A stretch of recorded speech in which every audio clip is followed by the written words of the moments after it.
नवोदय क्रांति प्रस्तुत करते हैं ऑनलाइन क्लास।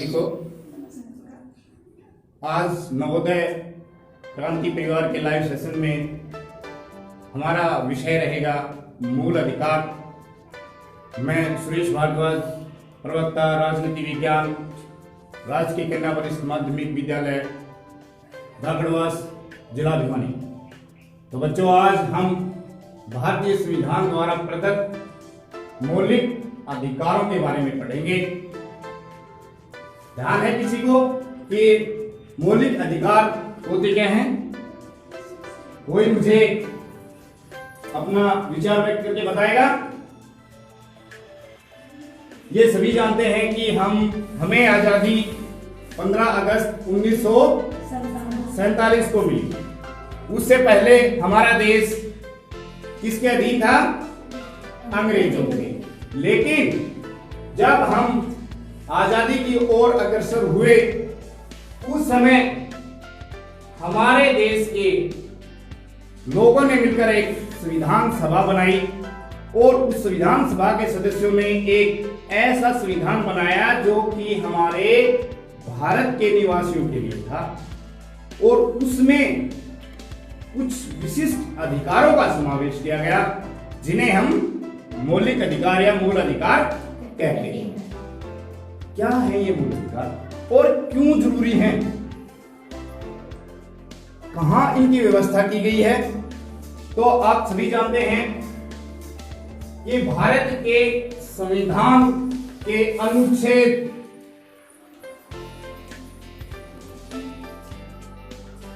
12 से 35 के मध्य मौलिक अधिकारों की व्यवस्था की गई है। ये भारत के संविधान के भाग 3 में इनका वर्णन किया गया है। भारत के संविधान का सबसे महत्वपूर्ण भाग 3 है, जिसे मैग्ना कार्टा के नाम से भी जाना जाता है, क्योंकि इसी भाग में सारे मौलिक अधिकारों की पूरी तरह से व्यवस्था की गई है। हमारे संविधान निर्माता इन मौलिक अधिकारों को अमेरिका के संविधान से प्रभावित रहे, यानी इन मौलिक अधिकारों को भारतीय संविधान में शामिल करने के लिए हमें अमेरिका के संविधान से मदद लेनी पड़ी। और हमारे संविधान में सबसे ज्यादा विस्तृत अध्ययन इन मूल अधिकारों का है। अमेरिका में के संविधान में भी इतनी ज्यादा व्यवस्था या इतना ज्यादा विस्तृत अध्ययन मूल अधिकारों का नहीं है। तो अब हम ये देखेंगे कि इनको मूल अधिकार नाम क्यों दिया। मूल अधिकार नाम इसलिए दिया गया क्योंकि इन अधिकारों की के लिए नागरिकों को भारतीय संविधान ने गारंटी दी है कि ये मूल अधिकार व्यक्ति को मिलने चाहिए और इन्हीं मूल अधिकारों का प्रयोग करते हुए व्यक्ति अपना बौद्धिक, सामाजिक, आर्थिक, राजनीतिक, आध्यात्मिक और नैतिक विकास कर सकता है। यदि भारतीय संविधान में इन मूल अधिकारों की व्यवस्था नहीं होती तो आप देखिए कि प्रत्येक व्यक्ति अपना इतना ज्यादा विकास नहीं कर सकता था। तो आइए हम इन मूल अधिकारों का विस्तृत अध्ययन करते हैं। जब संविधान लागू हुआ उस समय आरंभिक समय में 7 मौलिक अधिकार शामिल किए गए थे।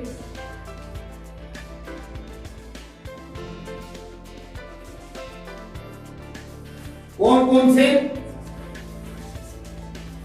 पहला, समानता का अधिकार। दूसरा, स्वतंत्रता का अधिकार।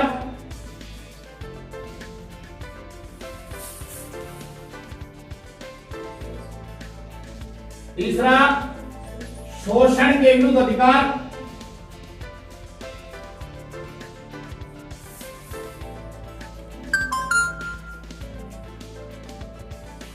चौथा धार्मिक स्वतंत्रता का अधिकार।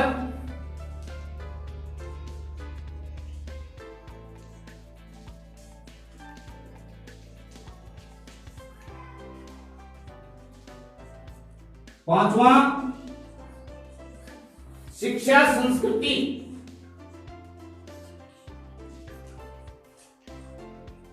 का अधिकार।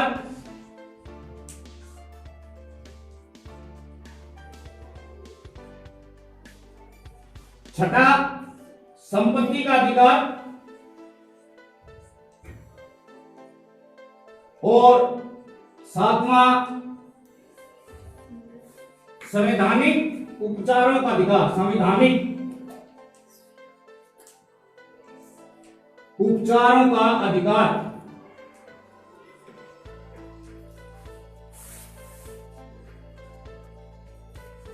प्रारंभिक समय में ये 7 मौलिक अधिकार हमें दिए गए थे, लेकिन समय के साथ संवैधानिक संशोधन होते गए और उसके पश्चात एक मौलिक अधिकार जो हमारा संपत्ति का जो मौलिक अधिकार था उसे 1978 में 44वें संशोधन विधेयक के तहत मौलिक अधिकारों की सूची से इसको हटा दिया गया और इसको किसमें शामिल किया गया? संविधान के अनुच्छेद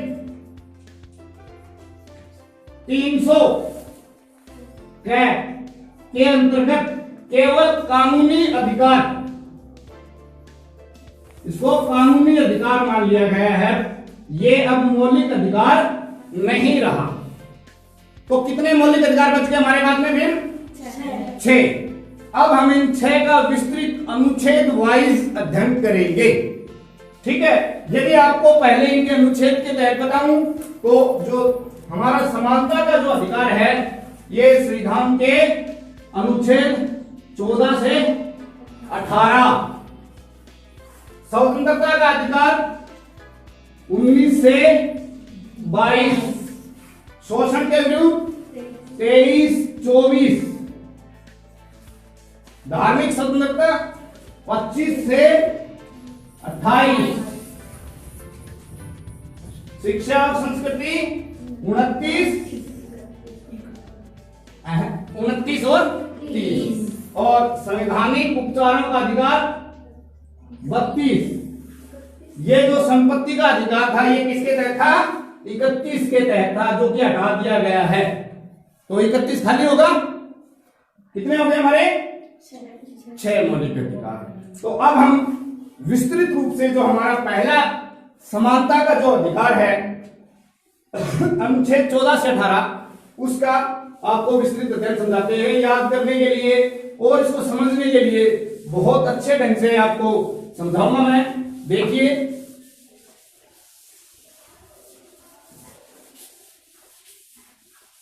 कौन सा है हमारा पहला है मौलिक अधिकार? समानता का। पहला है हमारा समानता का अधिकार। देखिए, किस अनुच्छेद से किस अनुच्छेद तक? 14 से 18। कहने का मतलब हम 14, 15, 16, 17 और 18 5 प्रकार के अधिकार दिए गए हैं। पहला जो अनुच्छेद 14 है वो क्या कहता है कि विधि के समक्ष सभी समान हैं। विधि मतलब कानून के समक्ष सभी समान हैं।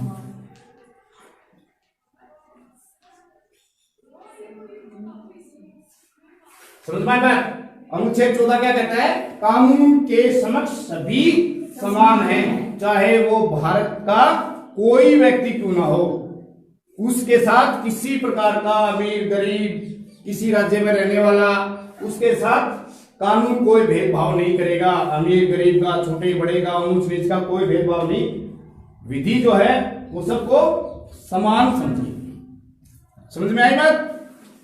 उसके बाद किसी प्रकार का इस अनुच्छेद 15 में साफ तौर से ये बताया है कि हमारे देश में बहुत सारे धर्मों के और बहुत सारे जातियों के बहुत सारे लोग रहते हैं। तो ये है धर्म, मूल वंश, जाति, वर्ग के आधार पर भेदभाव नहीं होगा, पर भेदभाव की समाप्ति। कितने अनुच्छेद हो गए हमारे? 2। 14 के अंतर्गत कानून के समक्ष सभी समान और 15 अनुच्छेद के तहत धर्म, मूल वंश, जाति, वर्ग के आधार पर भेदभाव नहीं होगा। चाहे वो किसी धर्म को मानता हो, किसी भी जाति से हो, कोई भेदभाव नहीं होगा। अनुच्छेद 16 लोक नियोजन।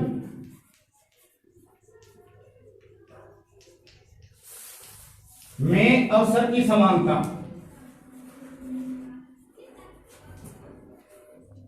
इसका मतलब यह है कि जितने भी सरकारी नौकरियां, व्यवसाय होंगे, उसमें उनको नियुक्त करते समय सभी व्यक्तियों को अवसर दिया जाएगा।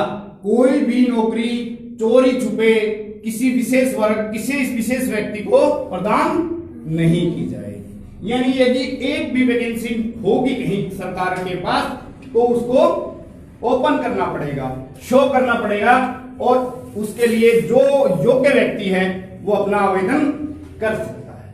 तो ये है अवसर की समानता। उसके पश्चात प्राचीन समय जब आजादी नहीं मिली थी, समाज कई वर्गों में बटा हुआ था, तो उस समय कुछ समय में एक छुआछूत, अस्पृश्यता आदि का बोलबाला रहा था, लेकिन मूल अधिकारों में इस अस्पृश्यता की समाप्ति कर दी गई।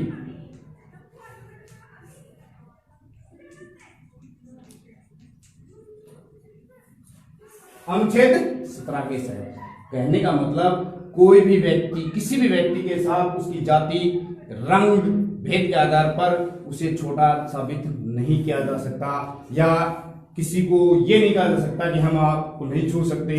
अस्पृश्यता की समाप्ति कर दी गई। और अनुच्छेद 18 ये कहता है कि उपाधियों का अंत।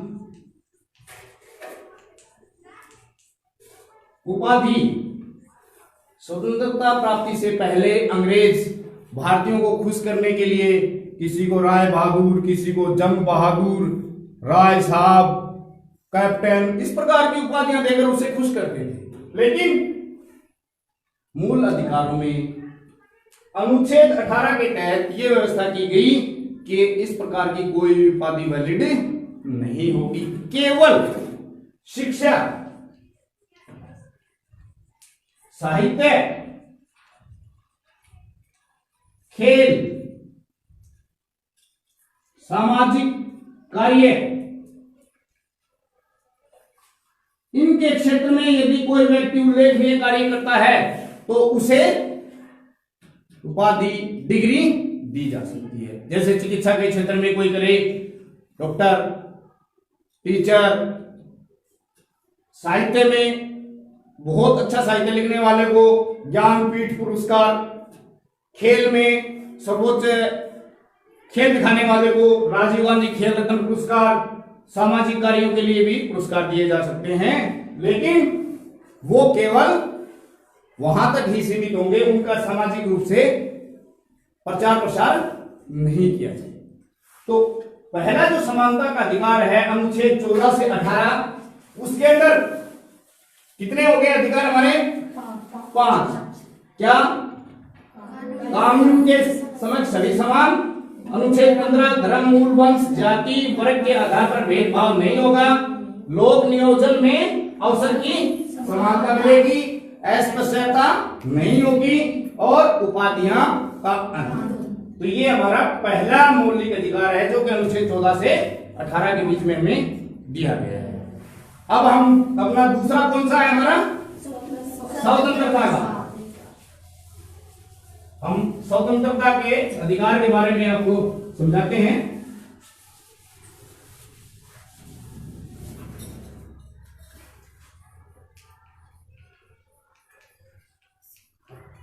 स्वतंत्रता का अधिकार। अनुच्छेद 19 से 22। तो देखिए अब 19, 20, 21, 22 इसके तहत कितने मिले? 4। लेकिन ये जो 19 है ये सबसे महत्वपूर्ण है, जिसके तहत आपको अभिव्यक्ति, इसको हम कह सकते हैं अभिव्यक्ति की स्वतंत्रता। 19 में अभिव्यक्ति की स्वतंत्रता। अभिव्यक्ति का मतलब होता है आप अपनी बात को रख सकते हैं, और वो कैसे रख सकते हैं? बोलकर रख सकते हैं पहले। दूसरा, याद करिए क्या और स्वतंत्रता हो सकती है?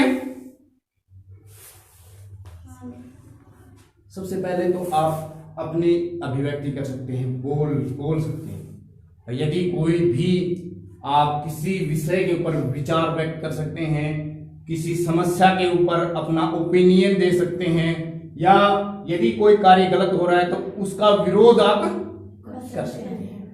तो ये होगी आपकी अभिव्यक्ति की स्वतंत्रता। उसके पश्चात और क्या कार्रवाई कर सकते हैं आप? स्वतंत्रता के अधिकार के अंतर्गत, ठीक है, आपने अभिव्यक्ति बोल दिया, लेकिन जब एक व्यक्ति हो ना बात बने तो क्या करते हैं फिर? बहुत सारे। तो हम क्या करेंगे? कोई सम्मेलन की भी हमें स्वतंत्रता है कि बहुत सारे व्यक्ति हम इकट्ठा हो सकते हैं, एकत्रित हो सकते हैं और अपनी बात को रख सकते हैं।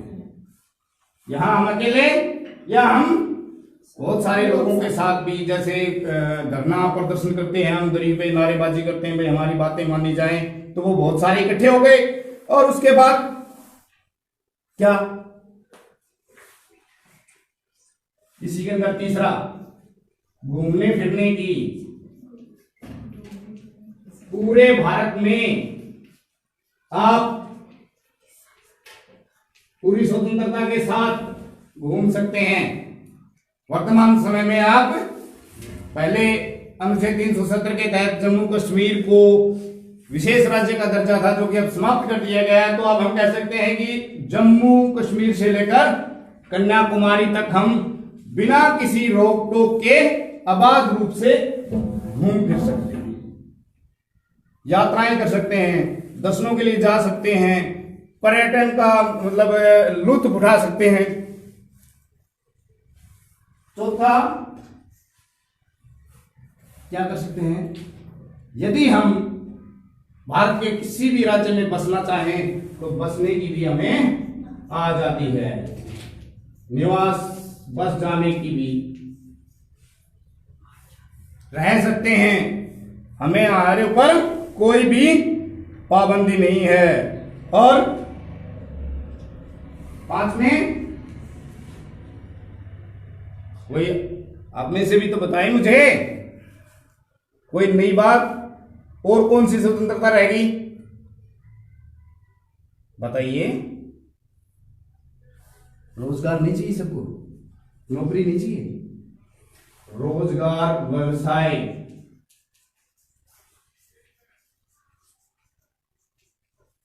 करने की आजादी।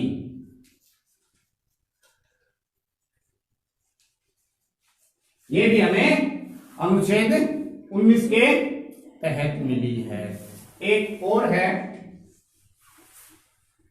बस जाने की, अभिव्यक्ति की हो गई, सम्मेलन की हो गई, घूमने फिरने की हो गई, बस जाने की हो गई, रोजगार हो गई। एक और बच गई, लगाओ, सोचो कि कौन सी स्वतंत्रता और आपकी अभिव्यक्ति में मदद कर सकती है। जानबूझ के छोड़ा था मैंने बीच में एक बार। संघ या समूह बनाने की आजादी आपको प्रदान की गई है। देखिए तो अनुच्छेद 19 कितना महत्वपूर्ण है। आपको 6 प्रकार की आजादी दी गई है। अभिव्यक्ति की स्वतंत्रता, सम्मेलन की स्वतंत्रता, घूमने फिरने की आजादी, बस जाने की, निवास करने की, रोजगार व्यवसाय करने की और संख्या समूह बनाने की। ये कौन से के तहत है? 19। अब हमारा अगला इसका पार्ट स्वतंत्रता के अधिकार में अनुच्छेद 20 आता है और ये 20 भी बहुत ही महत्वपूर्ण है। कैसे? किसी भी व्यक्ति से अनजाने में जानबूझकर अपराध हो जाता है तो उस अपराध के समय किए जाने पर भारतीय संविधान मौलिक अधिकारों में क्या व्यवस्था करता है वो हम अनुच्छेद 20 के अंतर्गत पढ़ेंगे। क्या है वो व्यवस्था? देखिए अनुच्छेद 20 अपराध सिद्धि के विषय में, अपराध सिद्धि के विषय में यानी कि दोष सिद्धि के विषय में क्या करता है? दोष सिद्धि के विषय में अधिकार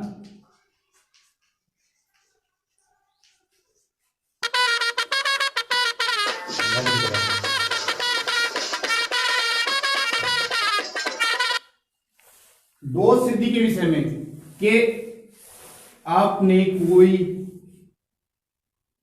क्राइम, अपराध 2017 में किया, किसी व्यक्ति को आपने पीटा, मारा 2017 में,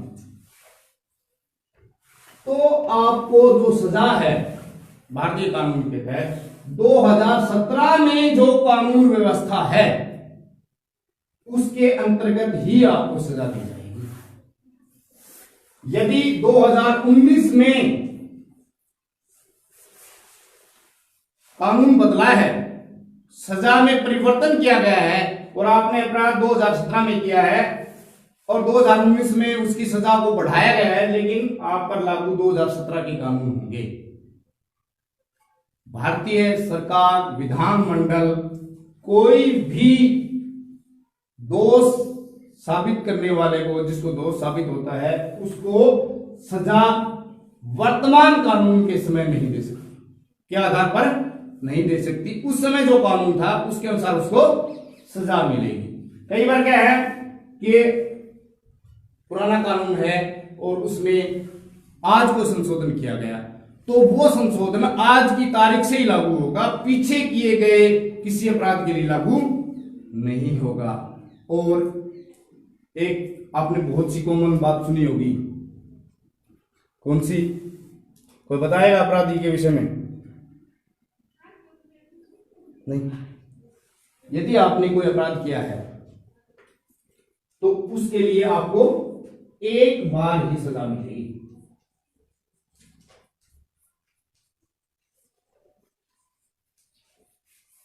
आपको बार बार सजा नहीं दी जा सकती। यदि आपने कोई क्राइम किया है, कोई अपराध किया है, तो उसके लिए एक बार ही सजा मिलेगी। एक और इसी के तहत व्यवस्था है क्या कि किसी भी व्यक्ति को अपने खिलाफ गवाही देने के लिए बाध्य नहीं किया जा सकता। जैसे कोई क्राइम हो जाए, पुलिस पकड़ के ले जाए, उसको टॉर्चर करे और ये कहे कि तू इस बात को स्वीकार कर कि तूने अपराध किया है, जबकि उसने नहीं किया हो, तो उस अवस्था में ये अनुच्छेद 20 उसकी रक्षा करता है कि किसी भी व्यक्ति को उसके स्वयं के खिलाफ गवाही के लिए बाध्य नहीं किया जा सकता। तो ये अनुच्छेद आपका 20 दोष सिद्धि के विषय में अधिकार। अब हमारा आता है अनुच्छेद 21 के अंतर्गत सबसे महत्वपूर्ण है, ये सबसे महत्वपूर्ण प्राण एवं दैहिक स्वतंत्रता। प्राण, जान, दैहिक आपका शरीर। भारतीय संविधान प्रत्येक नागरिक को उसके जीवन और उसके शरीर की रक्षा की गारंटी देता है कि आपकी जान को, आपके शरीर को कोई भी नुकसान नहीं पहुंचा सकता। केवल सिर्फ एक अवस्था में जब उस व्यक्ति के खिलाफ कानूनी व्यवस्था या न्यायालय की व्यवस्था के अनुसार मुकदमा चलाकर यह साबित हो जाए कि इस व्यक्ति की जो प्राण और दैहिक है वो स्वतंत्रता देश के लिए खतरा है, उस अवस्था में व्यक्ति को सजा दी जा सकती है, उसके शरीर और प्राण लिए जा सकते हैं। गंभीर अपराध की श्रेणी में नरसंहार, यानी कोई व्यक्ति इतने ज्यादा मर्डर कर दे, खून कर दे और समाज के लिए वो खतरा बन जाए, तो उसके खिलाफ न्यायालय में मुकदमा चलेगा, जिरह होगी, सुनवाई होगी, सारे एविडेंस उसके सामने होंगे, उसके बाद ही न्यायालय प्राण एवं दैहिक स्वतंत्रता को छीन सकता है। इसके अलावा किसी भी परिस्थिति में किसी भी नागरिक के प्राण और दैहिक स्वतंत्रता को छीना नहीं जा सकता। यानी आपने अखबारों में आजकल देखते होंगे निर्भया जो कांड है, उसके कुछ अपराधियों को बार बार फांसी की सजा सुनवाई हो रही है, लेकिन उसके बावजूद भी वो अपने बचाव में कभी राष्ट्रपति के पास, कभी सुप्रीम कोर्ट में दोबारा से पुनर्विचार याचिका लगाते हैं। तो जब तक उनकी पूरी सुनवाई, उनको अवसर के बाद ही उनकी इस अधिकार को छीना जाएगा। उसके बाद हमारा बनता है अनुच्छेद 22। इतना समझ में आया? 20, 21 और 22। और सबसे महत्वपूर्ण कौन सा रहा शुरुआत में? कितने दिए हैं उसके खिलाफ, कितने हैं उसके अंदर? 6। ये कहता है 22, मनमानी गिरफ्तारी के खिलाफ अधिकार। देखिए, कई बार आप देखते होंगे कि पुलिस किसी व्यक्ति को गिरफ्तार करने के लिए सीधा उसके मकान पे, उसके संस्थान पे, उसके ऑफिस में चली जाती है। उस समय भारतीय नागरिकों को क्या अधिकार है? क्या अधिकार है कि उसके साथ बैठ जाए, आओ मैं चलता हूं। क्या कहेगा वो? सबसे पहले क्या कहना चाहिए उसको? क्या अधिकार है उसको? वो सबसे पहले ये कहेगा कि मुझे मेरा जुर्म बताया जाए। पहला कि आप मुझे गिरफ्तार करने के लिए आए हैं, तो सबसे पहले मैंने क्या किया है ये बताया जाए। यानी ये अनुच्छेद पुलिस की या सरकार के दबाव में की गई कार्रवाई, जो मनमानी गिरफ्तारी होती हैं, उसके खिलाफ है। ठीक है, पहले में हो गया, उसे कारण बताए जाएं। कारण बता दिया पुलिस ने कि आपने ये किया है, गाड़ी में बिठा के ले गए। उसके बाद दूसरा अधिकार शुरू हो जाता है। कौन सा? उस व्यक्ति को अपने वकील से बात करने की पूरी स्वतंत्रता है। वो पुलिस से कह सकता है कि मैं चलने के लिए तैयार हूं, मुझे मेरे वकील से बात करनी है, मुझे विधि विशेषज्ञ से बात कराइए मेरी। दूसरा अधिकार। और तीसरा, गिरफ्तार व्यक्ति को 24 घंटे के अंदर निकटस्थ जो न्यायालय है उसमें मजिस्ट्रेट के सामने पेश करना जरूरी है।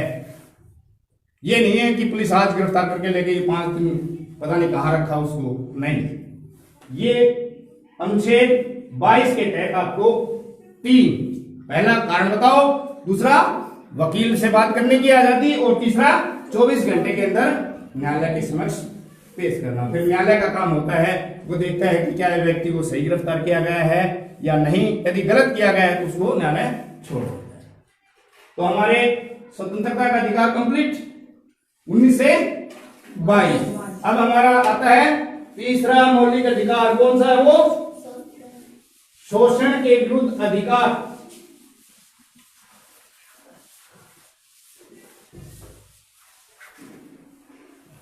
शोषण के विरुद्ध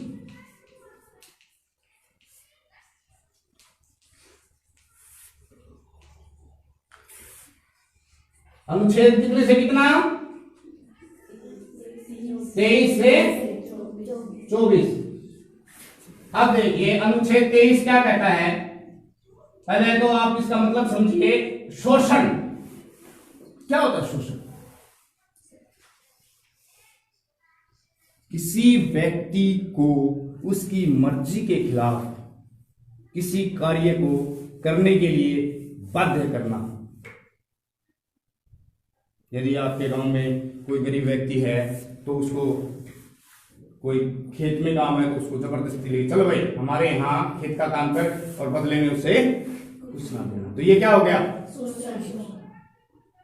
तो ये जो अधिकार है शोषण के विरुद्ध, ये नागरिकों को अनुच्छेद 23 के तहत क्या करता है? बलात् का मतलब बलपूर्वक या बेगार का मतलब समझते हैं आप? मजदूरी करवा करके उसे उसकी मजदूरी ना दे। बेगार वो होती है कि मजदूर से मजदूरी करवाने के पश्चात उसे उसका पारिश्रमिक नहीं देना, यानी कि बलपूर्वक कोई कार्य करवाना या बेगार नहीं करवा सकते। अनुच्छेद 23 आपको ये प्रोटेक्शन देता है, पूरा का पूरा आपको पूरी ये मतलब एक तरह से आपका बचाव के अंदर है कि आप अपना बचाव कर सकते हैं। अनुच्छेद 24 ये बालकों के लिए 14 वर्ष से कम आयु के बच्चों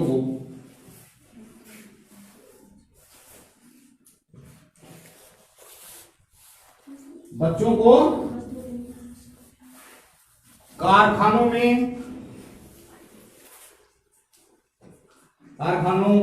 में कार्य नहीं करवाया जा सकता,